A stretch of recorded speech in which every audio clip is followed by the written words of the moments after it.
Hello everyone, my name's Clay Wirestone. I'm opinion editor at Kansas Reflector.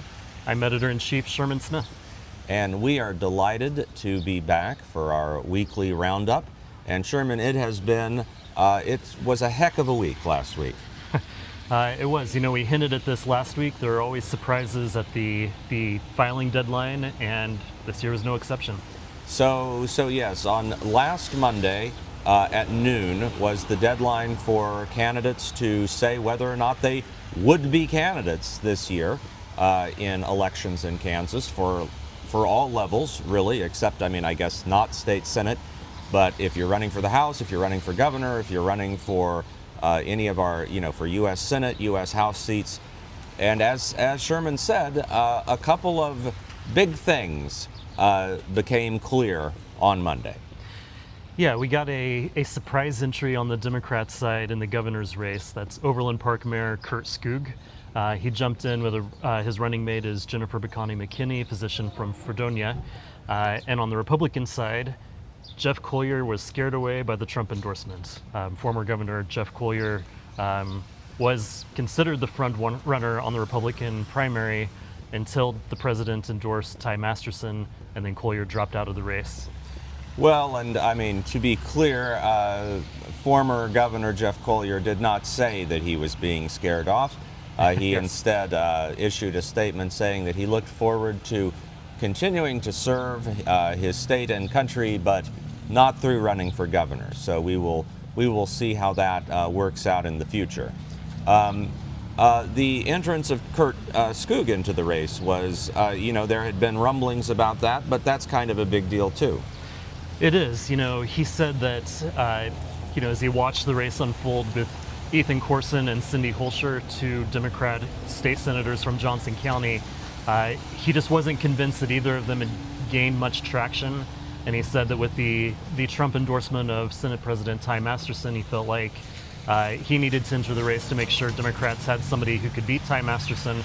Of course, Holscher and Corson both say they're the only candidate who can beat Ty Masterson. Everybody wants to beat Ty Masterson is kind of the takeaway. Well, and Skoog's message seems to be very strongly based on the idea that as a governor, kind of the chief executive of a city, so to speak, he's better positioned as a leader to take Kansas into the future than a couple of folks who are legislators. I think his argument is he's not part of the legislature, which everybody knows has its issues, we'll say. He thinks he's better positioned because he is an outsider from the state house. And as you say, he talked a lot about his kind of executive-like experience as the mayor of Overland Park. The city has the lowest property tax rate in the state. He made a big point about that because the legislature, of course, promised property tax relief and didn't deliver. Although we should also point out that Overland Park has a lot of valuable property and as such can afford to keep its property taxes low. That's right. Other things that happened this last week, Sherman, were we had, there was some question when Kurt Skoog entered the Democratic primary. There were some questions about the loyalties of Governor Laura Kelly, who had endorsed State Senator Ethan Corson for the job. There was a because, apparently someone asked Skoog if he talked to the governor about it, and he said he had, although he didn't disclose how exactly that conversation had played out. But the governor made her preference very clearly stated this week. Yeah, the next day she went to campaign for Ethan Corson up in Kansas City, in Kurt Skoog's backyard, basically. It was a Women for Ethan Corson event. If there was any doubt about how enthusiastic she was for the guy she endorsed, she made it very clear. Well, and also very much the message of this event, from what I could tell of our coverage of it, was that if you trusted Governor Kelly enough to vote for her twice as governor, now you should trust her enough to vote for Ethan Corson in the Democratic primary. That's right. And shout out here to Grace Hills, former intern who's freelancing for us. She covered that event for us. So we will see now how that plays out on the Democratic side. It's very early days, and I expect we'll hear a lot from those three candidates over the summer. Yeah, Kurt Skoog has a big challenge here in catching up in terms of fundraising, getting name recognition, word out about his campaign, kind of building that apparatus for the campaign, because he filed with 3 hours before the deadline and 2 months to go before the August primary. Should mention too, of course, in terms of the filing deadline, we saw, I think, an unprecedented number of Democrats in House races. I think 103 of the 125 they were able to find a candidate for. Republicans also had a strong showing in putting candidates in races. And as we typically see, there are a lot of, a number of candidates who backed out at the last second and got somebody to run in their place. That happened with Chuck Smith down in Pittsburgh as an incumbent. And then we also see a lot of people challenging incumbents on both sides. But, we've talked about this before. This is a pet peeve of both of us, to have races that are uncontested. There's a Republican running but no Democrat, or a Democrat running but no Republican. And frankly, this year it looks a little more competitive than many election years in the past. A little more competitive. Our current intern, Bea Burgess, wrote about this, and she counted up the number. I think it was 20 or 30 races are basically already decided as of now. But I seem to recall that the last time this came up, there were maybe 50. Yeah. So bit by bit. Baby steps. Another thing that happened this last week, which I guess we were not wanting for kind of big dramatic moments, there was a Republican gubernatorial debate. Yeah, one of the things about Jeff Collier leaving the race is it meant Ty Masterson kind of stands alone as the guy everybody wants to beat and everybody wants to take down. The leading up to this debate, which reporter Anna Kaminsky covered, there was a lot of back and forth on social media between Ty Masterson and Philip Sarnicki. He's the businessman from Kansas City area who's really going after him. At one point suggested that Ty Masterson would be too afraid to show up to the debate, but of course he did show up to the debate, where Masterson called him an angry elf. There are a lot of insults flying at this debate, kind of overshadowed some of the policy positions that they were talking about. Those two weren't the only ones on stage. We also had Secretary of State Scott Schwab and Charlotte O'Hara, a former Johnson County commissioner who's in the race. Those are the four Republicans on stage, but there are still other Republicans in this race who did not get to go on stage for various reasons. Most notably, Insurance Commissioner Vicki Schmidt. She's explained that she just refused to write the $10,000 check that the Republican Party requires for you to participate in the party-sponsored debates. And also, should mention that Nick Reinecker was a late entry right before the filing deadline, running for governor as a Republican.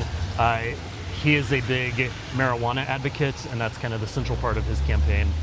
Well, so it's important to also, I think, look at how the week played out, which was shortly before the debate, a day or two, Kansans for Life's Political Action Committee endorsed Masterson for governor, and very much in its message seemed to suggest that Vicki Schmidt, to them, was the biggest danger in the Republican nominating contest.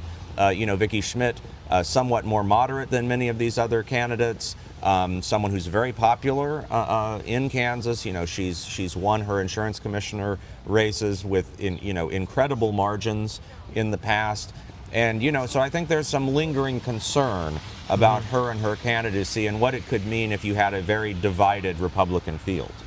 Yeah, I think that, she's the candidate on either side who most closely resembles Laura Kelly. They both have moderate policies and moderate temperament, which I think is a little understated sometimes, and can appeal to Kansas voters. And she's popular. She was able to beat when former Governor Sam Brownback went after moderate Republicans in 2012. She was the only one who survived the attacks that year, and has won 2 terms as the insurance commissioner. She's a formidable opponent. But of course, there's this challenge here, which is, again, in Kansas, you also have to kind of show up and be visible. And, this is the second debate in a row that she hasn't appeared at. And so, I think there's kind of the risk of a campaign like that. I understand why she says she's not doing them. But I mean, there's also the reality that if she did show up for a debate like that, she would be everyone's target.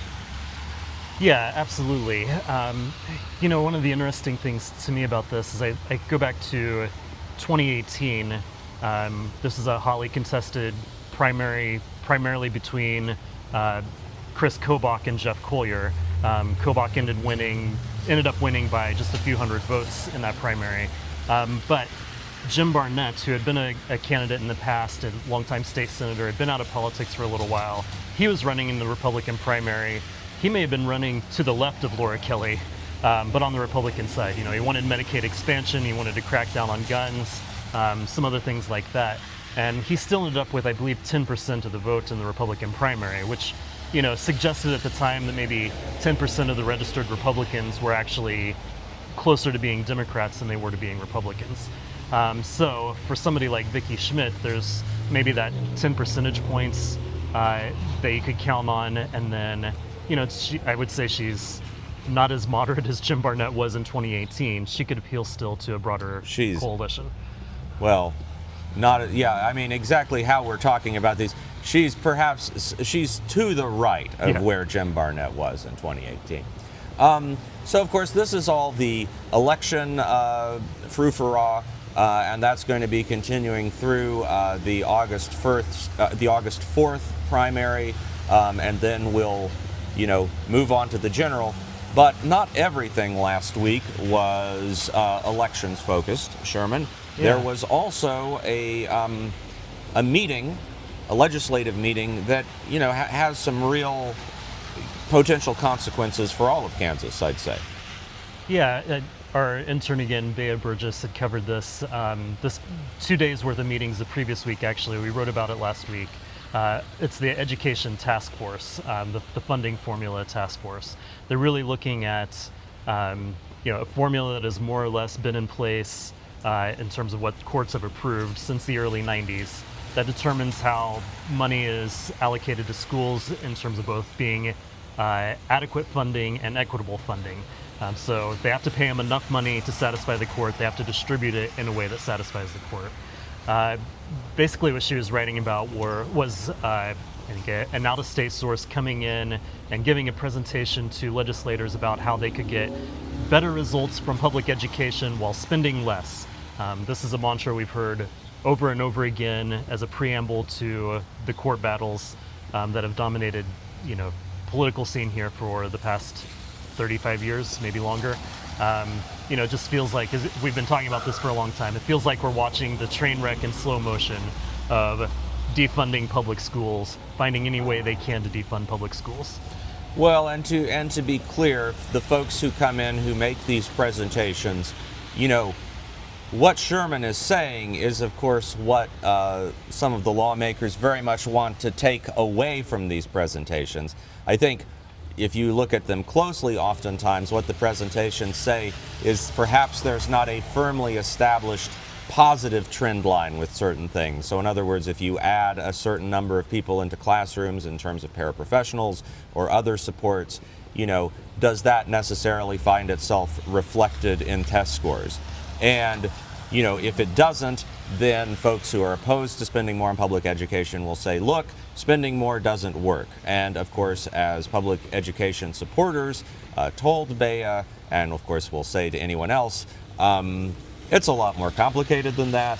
Yeah. Not everything is necessarily measured by test scores, but also, Kansas schools have been fully funded. What is it at this point now? Maybe a couple years. four right. years, 5 years. We have, our state schools have been routinely overfunded for decades. Yeah, they were underfunded for a long, long time. Plan put in place in 2018 and then tweaked in 2019, but it was a 5-year rollout before actually getting up to fully funding. You'll look at things like graduation rates, test scores, achievement gaps, and I think what a lot of legislators are looking at here is they pumped a ton of money in through that 5-year rollout and are continuing to raise the amount that they're spending on public schools with inflation adjustments every year, but those numbers haven't actually improved. I think a lot of educators are saying, we had a pandemic in there, you're not accounting for that. So that's all stuff that happened or we wrote about this past week. Looking ahead, Sherman, what do we have our eyes on? Yeah, our reporters are continuing to work on a number of special projects as we cover the daily news. There's a lot of election news still to cover. One of the things we've tried to do with our podcast is bring in candidates from various races. We brought in or extended an offer to everybody running for the U.S. Senate. And we've had, I think, at least a half dozen or more candidates among the Democrats. There are 11 Democrats on the ballot in that race. The latest interview for the podcast dropping this week is with Kevin Latz. He's a physician from the Kansas City area. And, just stay tuned for all of that. I will also say during this past week, Sherman and the rest of us traveled to Kansas City, not Kansas City. Well, we did go to Kansas City first, then we went on to St. Louis for the annual get-together of State's newsroom editors and staff. So that was lovely to see that. And then we came back on Thursday. Sherman stayed a little bit. But then on Friday, senior reporter Tim Carpenter and I went to the Kansas Press Association Awards in Hutchinson. So it has been a very heavy travel week. Yes, award ceremony where senior reporter Tim Carpenter was honored as the Journalist of the Year. And senior reporter Morgan Chilson was honored as Best New Journalist for her return to the field. I believe you won an award there too, Clay. That's true. It's difficult to talk about myself, but I did win best. Win. Yeah, well, I won best commentary writer, I guess, and best editorial section. So, with that ego stroking out of the way, please remember to subscribe to our newsletter. KansasReflector.com/subscribe is the address. That's KansasReflector.com/subscribe for our daily roundup of all of our news and commentary. That's a daily email that is completely free to sign up for. You don't have to pay for a subscription to Kansas Reflector. You don't even have to pay to read the stories. All of our stories are free to read with no advertising. And with that, Sherman, thank you so much. Thank you, Clay. And thank you all for watching and listening. We'll see you next time.